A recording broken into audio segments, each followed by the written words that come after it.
Assalamualaikum warahmatullahi wabarakatuh. Perkenalkan, nama saya Rizka Afrilia, NIM 201934020. Dalam video ini saya akan menjelaskan tentang materi kelas 11, yaitu teks prosedur.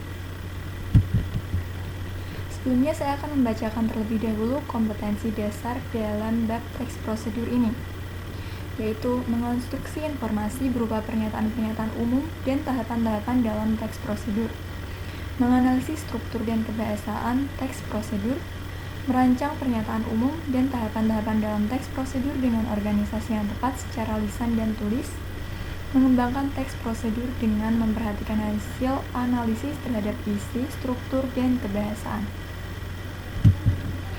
Nah, teks prosedur itu apa sih? Teks prosedur merupakan teks yang menjelaskan langkah-langkah secara lengkap dan sistematis tentang cara melakukan sesuatu. Kemudian, struktur dari teks prosedur.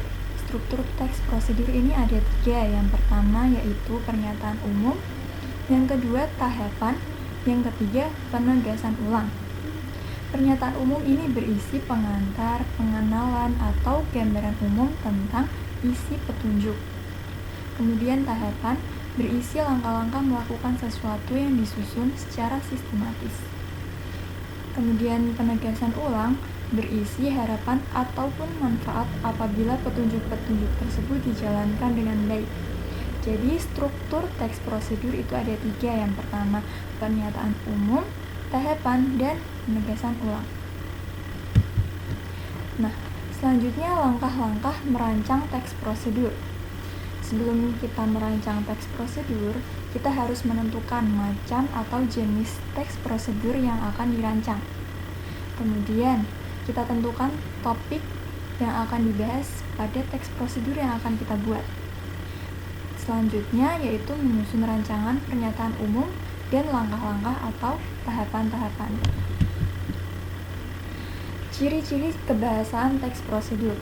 Nah, dalam menyusun teks prosedur itu tentu kita harus tahu bagaimana ciri-ciri kebahasaannya. Nah, ciri-ciri kebahasaannya yaitu ada banyak dijumpai kalimat perintah, kemudian banyak pemakaian kata kerja imperatif. Kata kerja imperatif yaitu kata yang menyatakan perintah, keharusan, atau larangan. Selanjutnya banyak digunakan konjungsi atau kata penghubung yang menyatakan urutan kegiatan seperti dan, lalu, kemudian, setelah itu, dan selanjutnya. Nah, ciri-ciri kebahasaan teks prosedur selanjutnya yaitu banyak digunakan kata-kata penunjuk waktu seperti beberapa menit kemudian dan setengah jam kemudian. Kemudian ada banyak menggunakan kata-kata teknis berkaitan dengan tema yang dibahas. Yang terakhir yaitu apabila prosedur itu berupa resep atau petunjuk penggunaan alat, akan digunakan gambaran terperinci tentang benda dan alat yang dipakai.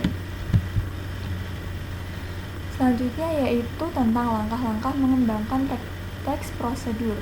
Tadi kan sudah langkah-langkah merancang teks prosedur. Selanjutnya yaitu bagaimana cara mengembangkan teks prosedur.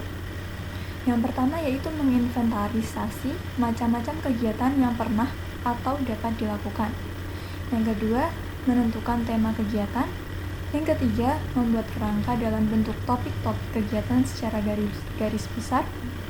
Yang keempat, mensistematisasikan kerangka dengan benar dan mudah dipahami pembaca. Yang kelima, mengumpulkan bahan-bahan. Dan yang keenam, mengembangkan kerangka menjadi sebuah petunjuk yang jelas dan lengkap. Nah, setelah menyusun teks prosedur, kemudian langkah selanjutnya yaitu menyunting teks prosedur. Supaya apa? Supaya teks prosedur yang kita buat itu sesuai dengan bisa menjadi teks prosedur yang baik.